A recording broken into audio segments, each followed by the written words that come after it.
નમસ્કાર, good morning. દિવસની શરૂઆત કરીશું ન્યૂઝપેપરની મુખ્ય હેડલાઇન્સથી. સૌપ્રથમ ગુજરાત સમાચાર. ગુજરાતમાં પતંગની દોરી જીવલેણ બની છે. 11 જેટલા વ્યક્તિઓએ જીવ ગુમાવ્યા છે. અલગ અલગ જગ્યા પર અલગ અલગ શહેરોમાં ગંભીર રીતે આ દોરીથી લોકો ઈજાગ્રસ્ત પણ થયા છે. હોપ આપ સૌની ઉત્તરાયણ સારી ગઈ હશે. ઉત્તરાયણના દિવસે સારા પવનથી પતંગ શોખીનોએ મજા માણી છે. આમ સામાન્ય રીતે ઉત્તરાયણ પતંગ ચગાવાય, પરંતુ હવે એ પતંગ ઉત્સવ એટલે કે ઉત્તરાયણની ઉજવણી પણ લોકો નવરાત્રિ અને દિવાળીની જેમ કરી રહ્યા છે. કારણ કે સમી સાંજે જ્યારે સૂર્યાસ્ત થાય ત્યારે ધાબા પર સ્પીકર મૂકી અને એક અલગ જ રીતે લોકો મજા માણતા હોય છે. બરોડા ક્રિકેટ એસોસિએશનની ચૂંટણીનો વિવાદ હાલ પૂરતો શમ્યો છે. ફોર્મ રદ નહીં થાય, ઉમેદવારી પત્ર ચકાસણીમાં રૂબરૂ હાજરી રહેવાની શરતને પડકાર છે. અમેરિકા સામે યુરોપના 6 દેશોની સેના ગ્રીનલેન્ડમાં તૈનાત. દુનિયાનું સૌથી મોટું સૈન્ય સંગઠન નાતો તૂટવાને. ટીમ ઇન્ડિયાનો ઘર આંગણે 8 વર્ષ બાદ ન્યૂઝીલેન્ડ સામે વનડેમાં પરાજય. વડોદરા શહેરના કૌટુંબિક સ્થિતથી રમાય ત્યાં જીત્યા, તો રાજકોટમાં જે રમાય ત્યાં હાર મળી છે.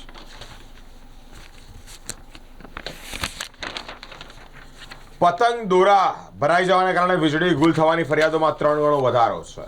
2 દિવસ ઉત્તરાયણનું પર્વ લોકોએ ધામધૂમપૂર્વક ઉજવ્યું, પરંતુ એ દોરાને કારણે ક્યાંક ને ક્યાંક વીજ પુરવઠો ખોરવાયો છે. ટ્રમ્પે અબ્રાહમ લિંકનને મોકલતા મધ્ય પૂર્વમાં તંગદિલી. ભડકે બળતા ઈરાનમાં બળતામાં ઘી હોમવા અમેરિકાનો એક નવો કારસો. માઘ મેળામાં માનવ મહેરાણ. 1 કરોડથી વધુ આસ્થાની ડૂબકી લોકોએ લગાવી છે. નિર્દોષ નાગરિકના મૃત્યુના કેસમાં મહિલા કોન્ટ્રાક્ટરની આગોતરા જામીન અરજી રદ કરવામાં આવી છે. હવે એક નજર દિવ્ય ભાસ્કરની મુખ્ય હેડલાઇન્સ પર. કાર પાર્કિંગ મામલે એક જ પરિવારના 3 યુવકનું માથું જાળીમાં પછાડીને હત્યા કરવામાં આવી છે. દિવસે દિવસે હત્યાના કિસ્સાઓ વધી રહ્યા છે. અસામાજિક તત્વો બેફામ થઈ રહ્યા છે. નાની એવી નજીવી બાબતે હવે લોકો હત્યાઓ કરી રહ્યા છે. આ કેસોમાં પણ એક ઉછાળો જોવા મળ્યો છે. અલગ અલગ જગ્યા પર હત્યાના કિસ્સા વધી રહ્યા છે. વધુ એક અપડેટ મકરપુરા જસોદા કોલોનીથી સામે આવી છે. માથાભારે યાદવ પરિવારનું આ કૃત્ય સામે આવ્યું છે. વિશ્વનાથની રામેશ્વરમ સુધી કાશી તમિલ સંગમનો પ્રભાવ. ઈડી વર્સિસ દીદી, અમે હસ્તક્ષેપ નહીં કરીએ તો અરાજકતા ફેલાશે, સુપ્રીમ કહી રહ્યું છે. પ્રભાત ફેરી, ગૌ પૂજા, દાન કરી લોકોએ ભક્તિપૂર્વક ઉત્તરાયણ પર્વની ઉજવણી કરી છે. 4 વર્ષ બાદ મહંત સ્વામીનું આજે શહેરમાં આગમન. પતંગ ચગાવવા ગયેલી 6 વર્ષની બાળકી સાથે પાડોશી યુવકે શારીરિક અડપલા કર્યા છે. અપડેટ સોમા તળાવથી સામે આવ્યું છે કે જ્યાં દુષ્કર્મ ગુજારવા જેવા જ શારીરિક અડપલા કરવામાં આવ્યા છે. મોબાઈલ રિચાર્જ કરવા ગયેલા પ્રૌઢનું ભારે વાહનની અડફેટે મૃત્યુ નિપજ્યું છે. સિનેમોલમાં આગળ 5 માળ સુધી જ્વાળા પહોંચી 80થી વધુ યુનિટ ખાક થયા છે. 20 જેટલા લોકોનું રેસ્ક્યુ કરવામાં આવ્યું છે. હવે એક નજર ગુજરાત મિત્રની મુખ્ય હેડલાઇન્સ પર. ઈડી વિરુદ્ધ દીદી, સુપ્રીમની મમતાને નોટિસ.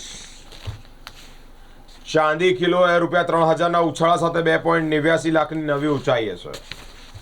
ઉત્તરાયણનો ઉત્સાહ છવાયો. આકાશમાં રંગબેરંગી પતંગોની રંગોળી પુરાઈ. 12-1 વાગ્યા સુધી ધાબાઓ ખાલી ખચ છે.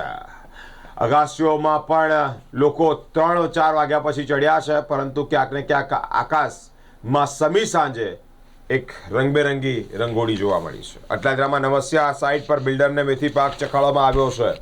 કપડવંજની 14 કિલોમીટર લાંબી ધામણી કેનાલ હજુ કાચી રહેતા રજૂઆત કરવામાં આવી છે. ચરોતરમાં ઉત્તરાયણ ઉત્સાહભેર ઉજવાય છે. પતંગોત્સવ સાથે દાન અને પુણ્યનો મહિમા પણ એટલો જ. દેશમાં ડ્રોન ઉત્પાદનને વેગ મળે તે માટે બજેટમાં નવી ડ્રોન યોજનાની સંભાવના છે. મહારાષ્ટ્રમાં મહાનગરપાલિકાઓની ચૂંટણીમાં સરેરાશ 50% મતદાન. ભગવાન શ્રી માતાજીના પ્રાગટ્ય ઉત્સવે વિવાદ. પૂર્વ મંત્રી બચુ ખાબરને સ્પીચ ન મળતા માથાકૂટ થઈ છે. ન્યૂ સમા રોડ પર આવેલી સોસાયટીના બંધ મકાનમાંથી ₹18 લાખના માલમત્તાની ચોરી કરવામાં આવી છે. હવે એક નજર લોકસત્તા જનસત્તાની મુખ્ય હેડલાઇન્સ પર. મેટ્રો રેલ પ્રોજેક્ટ ઉપર પોલિટેક્સી સવાર કરતા કમિશનરની તૈયારીઓ છે. ઉમેદવારને ફરજિયાત ઉપસ્થિત રાખવાના BCAના ટિકડમ પર હાઈકોર્ટનો મનાઈ હુકમ યથાવત રહેશે. અંડર-19 ક્રિકેટ વર્લ્ડ કપ ટુર્નામેન્ટનો પ્રારંભ. ડાન્સ ડિનર આતશબાજી સાથે શહેરમાં ઉત્સાહ પર્વની ઉત્તરાયણ પર્વની ઉત્સાહભેર ઉજવણી કરાય છે. દાહોદ એલસીબીએ પોલીસે રૂપિયા 1.35 કરોડ ઉપરાંતની કિંમતનો વિદેશી દારૂ ઝડપી પાડ્યો છે. યુવકનું માથું મકાનની જાળી સાથે ભટકાવીને હત્યા કરવામાં આવી છે. અપડેટ મકરપુરા જસોદા કોલોનીથી સામે આવી રહી છે.